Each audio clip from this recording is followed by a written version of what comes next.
All right, I want to do this quick little video just to maybe I'll save you some trouble, maybe I'll save you some damage or a catastrophic fire at worst.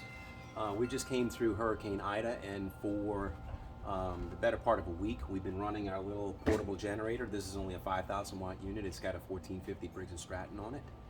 And we ran it, not continuously, but we ran it probably on average about 10, 12 hours a day out of 24. Believe me, it's been riding hard for a week. So after a week, 7 days, 10 hours a day, that's 70 hours. If you figure, if you equate that to like your car, you don't really think about it when you drive your car. You don't drive your car for that long, but they recommend oil changes every 5, 6, 7, 10,000 miles, right? So if you were running a generator and it was the equivalent of running on the highway at 60 miles an hour, 10 hours a day, that's 600 miles a day. 10 days, that's 6,000 miles. So,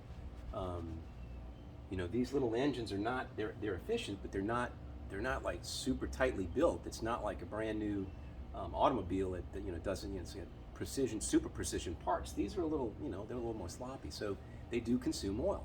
And if you hear anything about generator fires and how they start, a lot of times it could very well be that you have not, that they're running dry on oil and they're literally seizing the engine. And when that happens, it starts to happen. The gas tank's right above it, so what do you think's going to happen?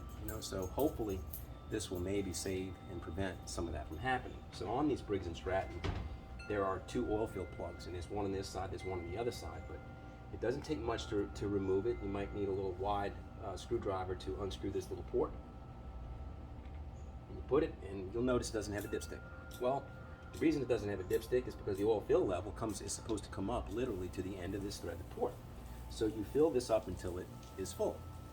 And I just pulled this one. It's been running now for a week, and we finished using it, and I just cracked it open before I put it back in storage to see how much oil I had in it, or if I needed to do anything, I wanted to service it. And I am seeing that I am almost bone dry. So it's super easy to do, but you definitely need a funnel that's going to fit in, and you may not have a funnel at your disposal that is going to get at your access point. So you might want to check that before you are forced to press this into service. But it's literally all there is to it.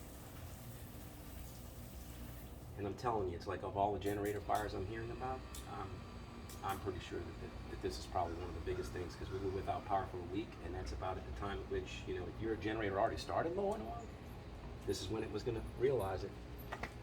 Believe me. So I just put in, that was probably about 2/3 of a quart. This was opened already. So when you're talking about a little bitty motor like this, yeah, it's right at the edge right now. So when you're talking about a little bitty motor like this is 1450 cc. They don't hold much oil. So that's all it takes. Now I have a whole building generator. I have a whole building generator at my office, and it's got a 1995 GM 350 that drives a 60 kVA unit. So it's a big generator, and that V8 engine has been humming on natural gas, and it also has been running. It's running longer than a week now. It's been running for 10 or 11 days, and we went to service that one. It's got 6 quart capacity. It was down to 2.5 quarts after running that long, and it's like it suddenly occurred to me, and I did the math. If that generator, which was running 24/7 for as long as it was, moving 60 miles an hour, that generator has made not 1 but 2 laps around the United States, from where I am in New Orleans to Los Angeles, Washington, Chicago, New York, Florida, and back twice. 15,000 miles is the equivalent. So what we figured out is that you probably should change the oil on a generator probably at about the 60-hour mark. So when you're using these generators, if you're running them 24/7, 24, it's just 3 days. 3 days you consume the oil. So, safety tip, and also save yourself a lot of cost and headache. Please check the oil. Shut the generator down though. Check the oil. Change the oil. I think these big generators probably would benefit from changing the oil every 3 days or so if you're running them continuously. at least check the level. So anyway, so while I'm here, I do want to also ask you, I have another channel. It's called Restoring Christine. It's this Bel Air in the background you might be wondering about. I just got this channel off the ground, Restoring Christine, where we're documenting the restoration of this 1956 Bel Air that I've had since 2005.